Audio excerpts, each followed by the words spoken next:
ओम गणेशाय नमः। आज हम मंगलवार व्रत की कथा सुनेंगे। उससे पहले यदि आपने मेरे चैनल को लाइक शेयर सब्सक्राइब नहीं किया है तो प्लीज़ कर दीजिए और बेल बटन को भी प्लीज़ प्रेस कर दीजिए ताकि आने वाला कोई भी नोटिफिकेशन मिस ना हो सके।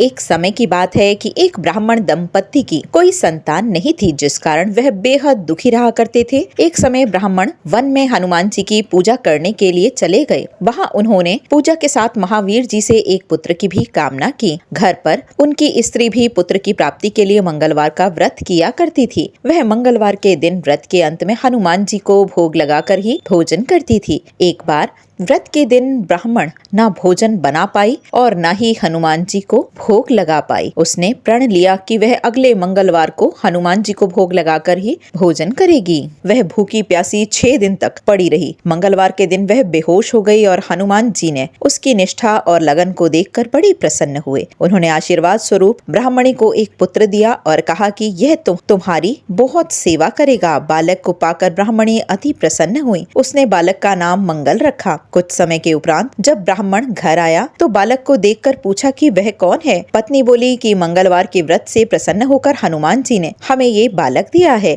ब्राह्मण को अपनी पत्नी की बात पर विश्वास नहीं हुआ। एक दिन मौका देखकर ब्राह्मण ने बालक को कुएं में गिरा दिया। घर पर लौटने पर ब्राह्मणी ने पूछा कि मंगल कहाँ है। तभी पीछे से मंगल मुस्कुरा कर आ गया।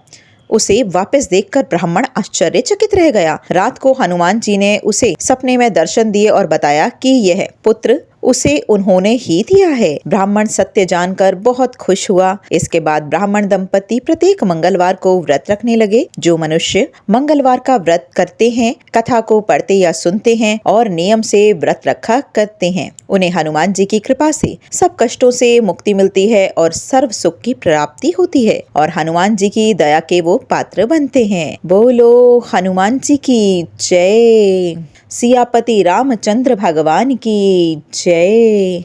पवन पुत्र हनुमान की जय।